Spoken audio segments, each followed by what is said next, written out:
Yosh les amis, j'espère que vous allez bien car on se retrouve pour la review du tant attendu chapitre 853 de One Piece avec, comme d'habitude, son lot de révélations et d'épicness. Nous commençons directement avec une scène sur Big Mom et Brook pour le moins malsaine.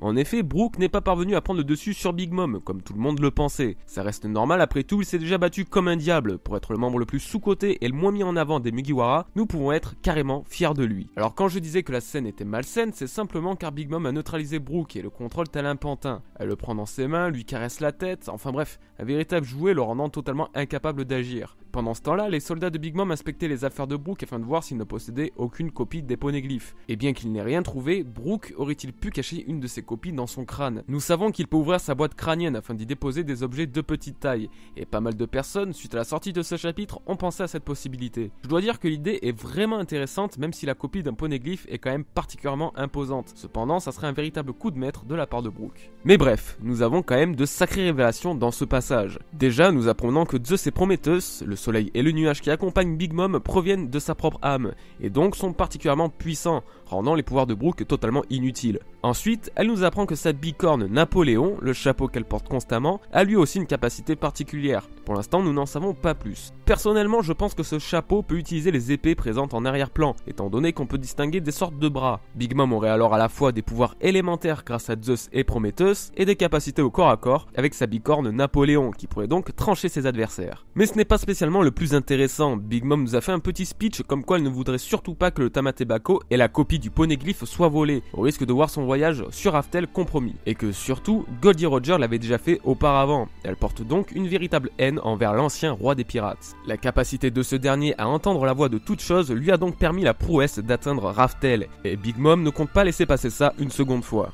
Elle déclare même qu'elle a un atout lui permettant d'obtenir le même pouvoir. Pudding interrompt cette scène, et ça tombe bien car c'est sur elle que Big Mom compte pour lire le poneglyphe. En effet, nous apprenons qu'elle provient de la rarissime tribu des Trois Yeux. Apparemment, elle pourrait éveiller le pouvoir de son troisième œil, la rendant donc capable de percevoir le véritable sens des écritures des poneglyphes. Alors je ne sais pas trop comment elle va procéder, mais ça me semble tenir la route. Par contre, Pudding laisse désormais sous-entendre qu'elle n'est pas si mauvaise que ça. Et oui, encore. Quand elle a vu Brook dans les mains de sa mère, sa réaction a été surprenante. Elle s'est réjouie qu'il se soit fait attraper et déclare que tout devrait bien se passer. Le problème dans cette case, c'est que Pudding pense et ne parle pas à voix haute, ce qui veut clairement dire qu'elle a un plan derrière la tête et elle est finalement peut-être pas tant maléfique que ça. Et Oda veut nous le faire comprendre de cette manière. Si ça se trouve, Pudding est vraiment gentille et souhaite faire couler l'empire de Big Mom. Ça expliquerait plein de trucs. Peut-être même que le pouvoir de son troisième œil s'est éveillé, mais qu'elle ne souhaite pas le dire à Big Mom afin de ne pas l'aider dans sa conquête de Raftel. Finalement, nous sommes peut-être partis un peu trop vite en besogne et Pudding avait tout prévu, peut-être même que ses pouvoirs lui permettent de lire l'avenir, ce qui expliquerait tout un tas de choses en fait. Si elle a attaqué Reiju, c'est simplement car elle savait que Sanji serait à sa fenêtre pour lui servir à manger. Et elle a donc fait ça pour que ce dernier s'enfuit ou quelque chose du genre. Bref, je ne sais pas réellement au final, mais je pense qu'on est loin de tout savoir à son sujet. Dans la scène d'après, nous retrouvons Pedro et Tamago. Oui, Tamago n'est pas mort, et oui, son fruit du démon a un rapport avec les œufs. De ce que j'ai compris, son corps agit comme une poupée russe, et à chaque fois que son enveloppe externe est brisée, un nouveau baron fait surface et devient à chaque fois plus puissant. Sa dernière transformation semble particulièrement puissante d'après ses sbires. Mais Pedro ne compte pas le laisser faire et déclenche une explosion de dynamite afin de neutraliser tous ses ennemis. Par chance, un miroir était à côté de Pedro, donc Chopper et Carrot ont pu l'attraper afin de le sauver lui aussi de l'explosion. Notez bien qu'il finit bien du coup, même si je doute que Tamago soit hors d'état de nuire. Dans la scène suivante, Luffy continue son carnage dans le château de Big Mom tout en cherchant Sanji. Par le plus grand des hasards, il passe devant l'infirmerie, lieu où Reiju récupère de ses blessures. Cette dernière l'intercepte et une conversation a lieu entre eux. Alors oui, Reiju est bien en culotte, voilà. Vous êtes content, hein? Non?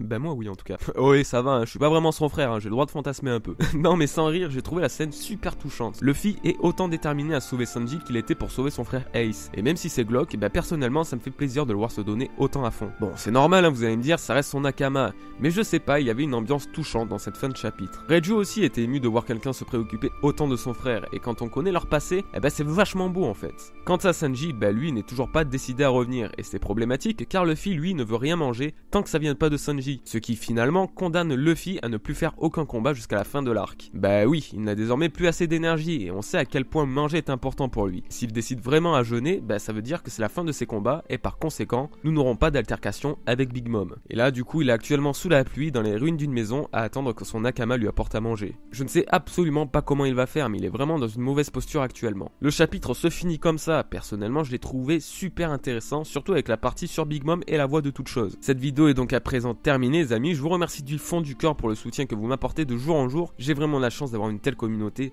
vraiment merci du fond du cœur. Je vous dis à très bientôt, peace à vous.